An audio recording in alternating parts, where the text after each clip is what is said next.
Well, it's good to be here. It's always good to be with the society, and I always feel like it's a coming home sort of thing. The first time I actually presented on some of the Littlejohn materials that I'm going to talk about today was for the Folklore Society, and I think that I was thinking back through that. I think it was 2012, maybe. So we've had about seven or eight more years to dredge that stuff up and interpret that, some of that stuff, and it's led in some interesting directions. The people may have heard, besides the many local pickers and things like that, a lot of people regarded the Carl Perkins discovery in that archive as the crown jewel. Now, to me, really it wasn't, and we were eight years or so before we actually did anything with that because of some legalities, and I'll talk a little bit about that as we go forward.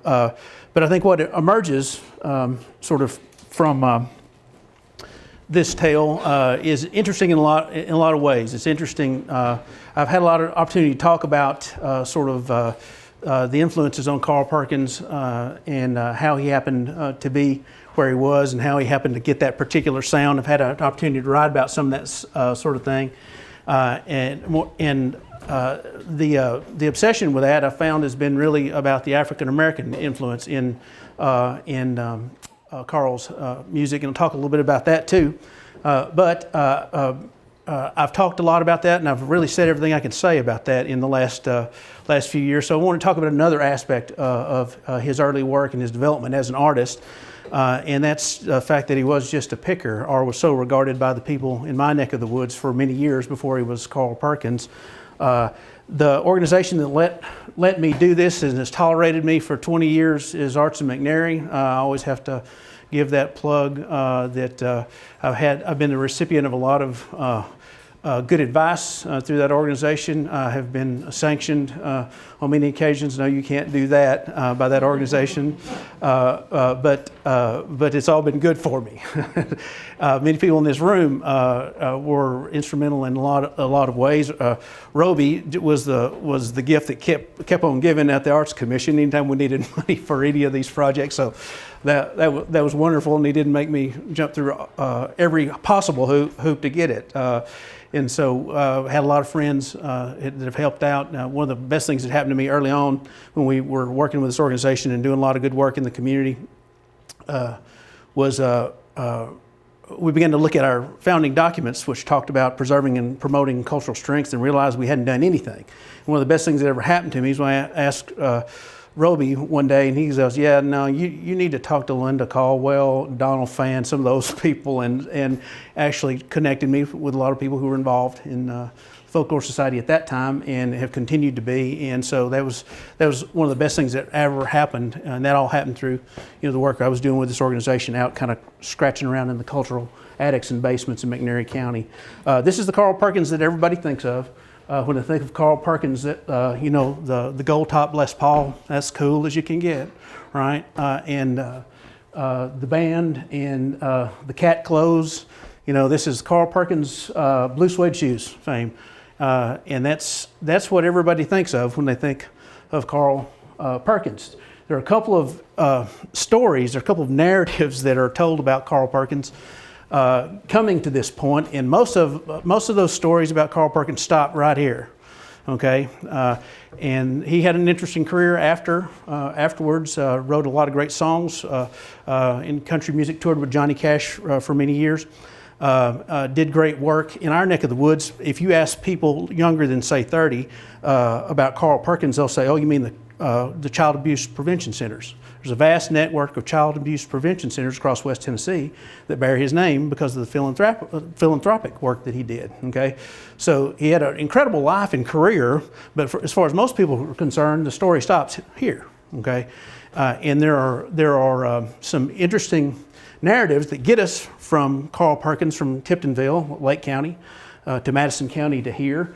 One of them goes like this, that Carl Perkins had this fabulous mentor, this wonderful mentor that he called Uncle John Westbrook, who was an African-American guitarist who taught him his first halting chords and steps in playing music in Lake County, Tennessee, and thus that's how you get Carl Perkins of Blue Suede Shoes fame. There's another narrative that goes like this. Hayseed came into Sun Records, and Sam Phillips invented rockabilly music out of whole cloth using this hayseed, as the instrument to do that. Now, maybe that's overstating how that gets said, but that's how I hear it when people say that.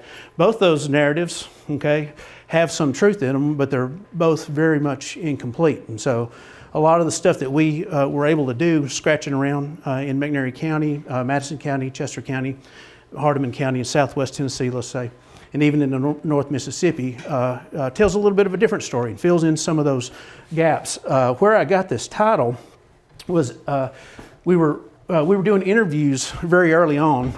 Bo English was and still is a fantastic fiddler and mandolin player. And in one of the interviews, I will say this, that we were very privileged to get some funding from AFC, Library of Congress, to do these interviews and film these interviews. And among the things that were said in those interviews is we were asking folks not only about their local connection to music and some of the well-known pickers and some of the traditions we already knew about. We were asking them, what about Carl Perkins, the ones that we knew, because Carl Perkins was known to be in and out of our area in McNairy County all the time. And so this is what Bo English said to me, which was reflected in what many of the interviewees said. Yeah, no, he was just a guitar player. He wasn't a singer. I mean, he was just a guitar player. When I knew him, when we were playing together, he was just a guitar picker. And as Bo said, I love this.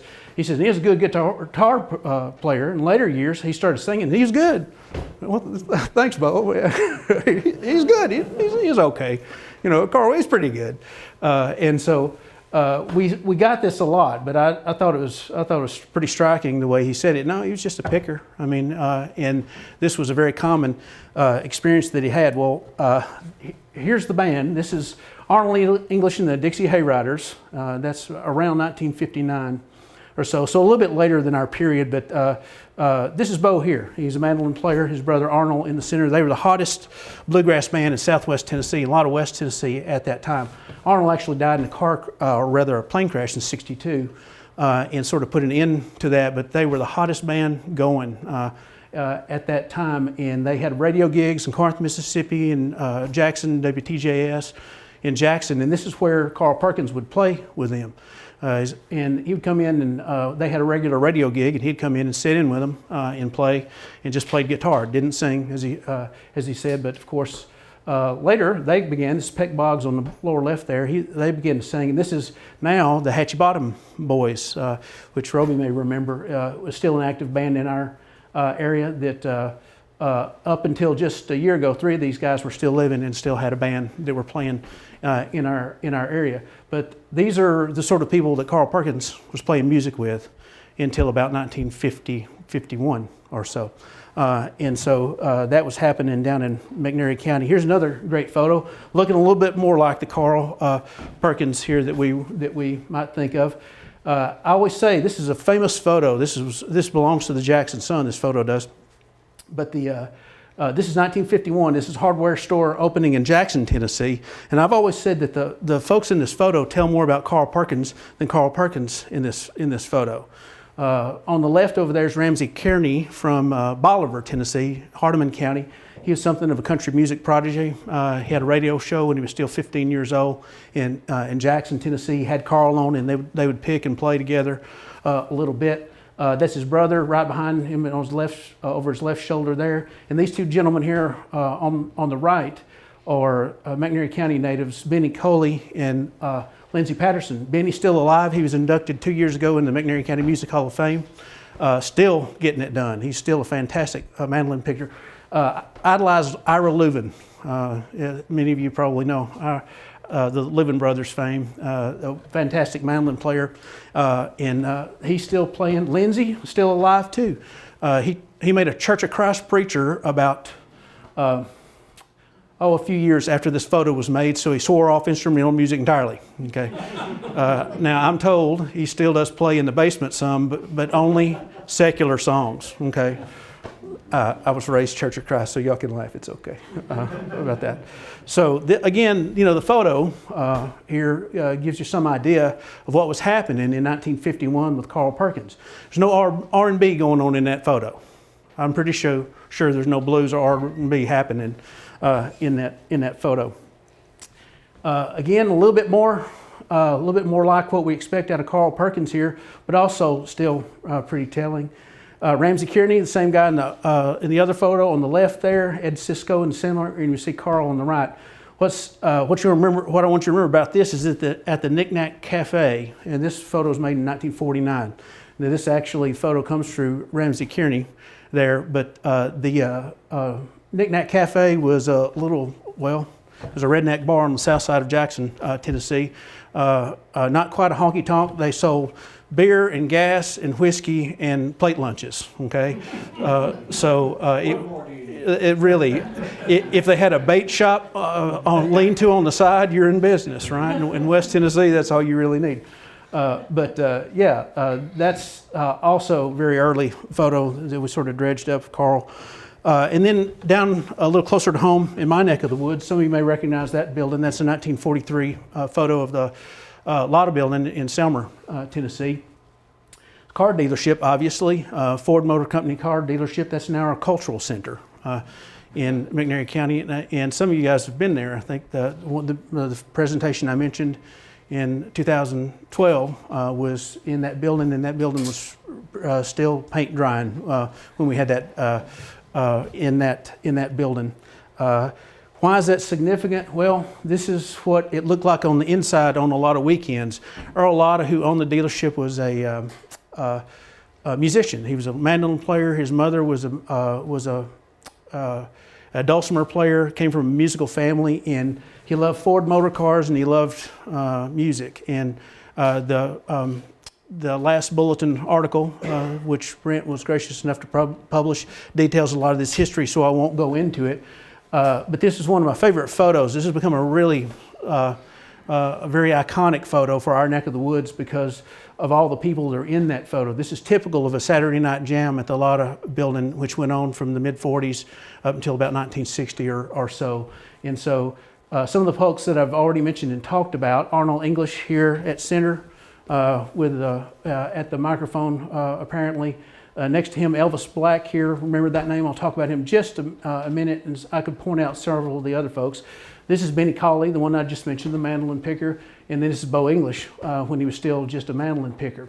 Standing over his left shoulder is Carl Perkins here at the Lauder building. So that was a typical jam in 1949, and he was in and out of our neck of the woods playing these sorts of events all the time.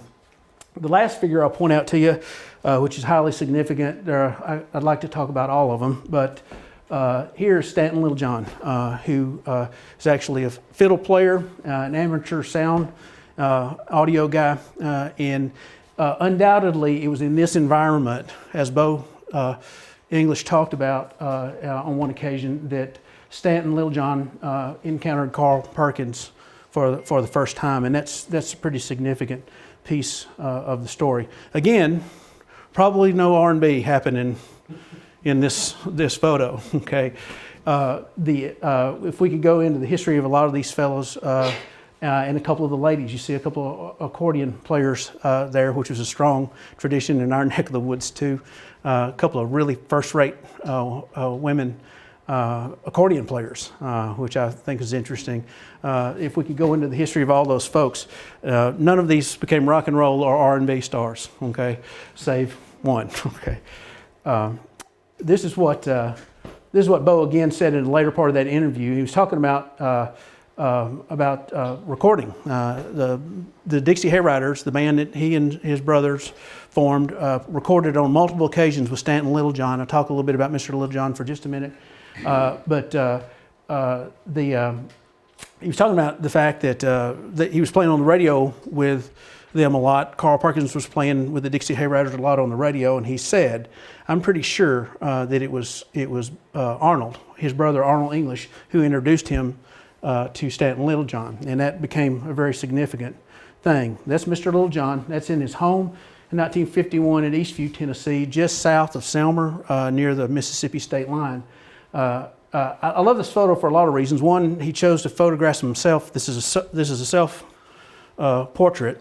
You can see the couch, the sofa in the foreground where he set the camera and then ran and sat down and made his photo with a commercial record there, which is telling. But also just the fact that he had enough, pride in this hobby of his that he wanted to get a picture of himself, with the record there. But that's Mr. Littlejohn around 1951. This would have been at about the height of his recording activities in that very room there. So I want to talk a little bit about some foundations here, and this is the part where I do what I said I wasn't going to do, and talk a little bit about some of the African-American influence in the music. This was hardly anything new, and I think one thing that the Burns series did a great job of bringing out was muddying the roots of country music. That's one thing that was very impressive to me about it, and I was pretty satisfied with the airtime that Carl Perkins got. Okay, but the two gentlemen here, ones that the one I mentioned, Elvis Black on the left there, was these two guys were the preeminent fiddle players through the first half of the 20th century in our neck of the woods. Okay, Elvis Black was blind. He was blinded as a child and became a fantastic fiddler. The song that's most identified with Elvis till this very day by people in McNairy County who know anything about this is a tune called Pig Ankle Strut. That's what he called it, Pig Ankle Strut. It's actually Pig Ankle Rag, which was a Gus Cannon song written by Noah Lewis, a black harmonica player and jug band artist just over the way in Lauderdale County in West Tennessee. That's fascinated me ever since I found that out. The song that he popularized in our area the most was a composition by a black man that he was playing with a string band for white audiences. Most people where I live think that he wrote that song. They still get up and say, "We're going to do one of Elvis's old songs right now. He wrote this, no, and they'll tell whatever, but he didn't. It's a Gus Cannon tune. And then here we see Waldo Davis in the center, also legendary fiddler from our neck of the woods. That's with Wayne and Bobby Gerald in Savannah, Tennessee. Wayne actually played on the Grand Ole Opry, toured with Bill Monroe, was a bluegrass boy for a couple of years. A fantastic fiddler. Waldo was one of his mentors. Twice in the Littlejohn recordings, he recorded blues tunes. He recorded 2 blues tunes with a string band, which I think is a fascinating thing. Milk Cow Blues was one of those tunes, which a lot of people will know. Aerosmith, George Strait, Elvis Presley recorded that song. So it got a lot of mileage. But I always thought it was fascinating that we have this discussion about sort of the black and white cross-pollination in music. And these were 2 of the earliest recognized masters, fiddlers in our neck of the woods, and they were playing jug band and blues tunes. That wasn't all they were playing, but they were not averse to it. And so by the time we get to the Littlejohn sessions and Carl Perkins is recording some tunes, it's hardly a surprise that there's an interface between African American and country music traditions that's going on there. So thought I'd play a little music for you if this will work. Two recordings in the Littlejohn archive that we've scratched up, and one is this one, which is "There's Been a Change in Me." That's an Eddie Arnold song. Eddie came from Chester County, just north of McNairy County.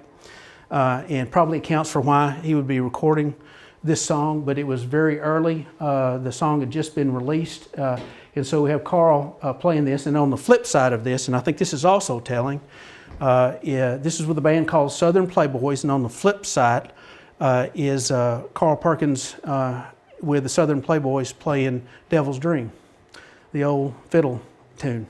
And that particular tune is pretty uninspired. It's good, but Charlie Cox plays fiddle on that song, plays fiddle on this song as well. But to me, it's illustrative of what was really in the water at that point.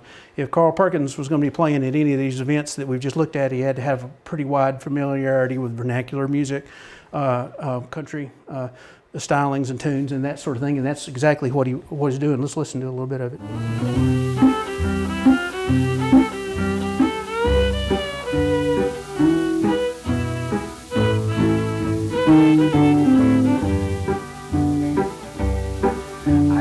Slicking up my hair with much ado. I'd even shine my shoes and look in mirrors too.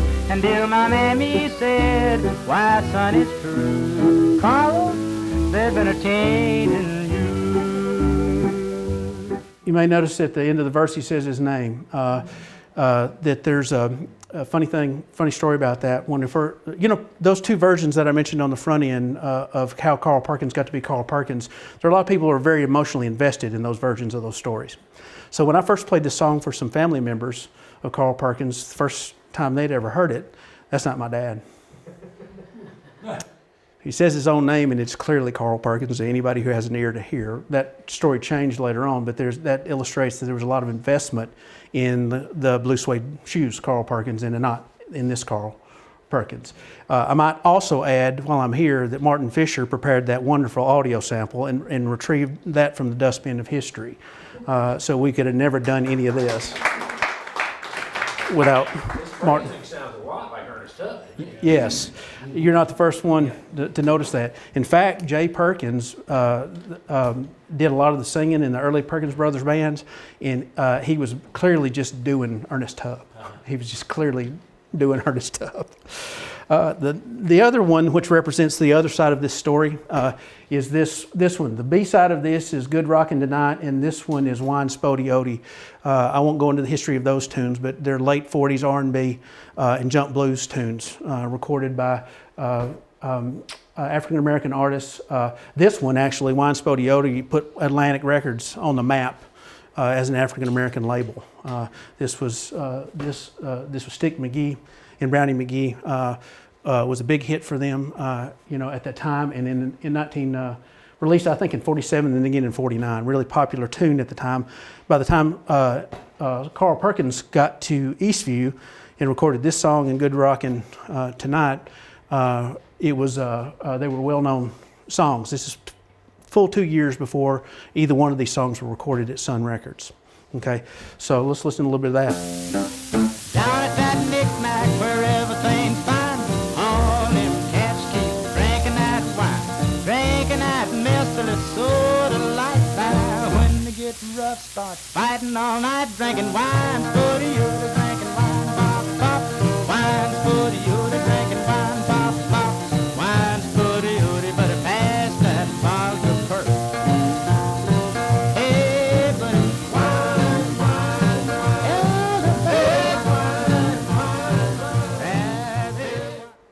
So yeah, that sounds a little bit more like the Carl Perkins we're used to, right? You also notice he mentions his own name in that song, which was a later habit that he had at Sun Records, would often call out his own name. It's, never mind. I was going to say something else. Both these sort of traditions that are reflected in the music, I think, are important. It's important to talk about both sides. That there's this deep country, deep old-time roots that Carl Perkins had, and then this affinity for African-American tunes as well that he heard not only in the fields growing up, but on the radio and in some of the other old-time pickers around the area. And those two streams unite into what we have come to call rockabilly music, and I really was. I was really pleased to see that rockabilly music received, I thought, what it was his due attention in the Burns series. So all that to say, I have product. If anybody is interested, this is the latest and probably the culmination of all this project. 2018. I was asked to consult and then co-produce on a project for Bear Family Records. in which case we were able to release this. It's supposed to be out on November the 6th in the U.S., but I have copies today. So if you'd like one, my business manager is in the back there. She can help you out with that. But the project's culmination of 10 years of sort of digging this stuff out of the cultural dirt of McNairy County. We're really proud of the project. It comes in a CD and a 10-inch LP, all in one package that will account for the stiff price tag, and a 20-something page insert booklet which gives the history of Carl Perkins' early development as an artist and many of the things that I just mentioned and talked a little bit about today. So it's been a great opportunity for Arts in McNairy. It's been a great opportunity for me personally and very gratifying to do some of this work. And so I'll answer questions afterwards since we're running out of time. Thanks.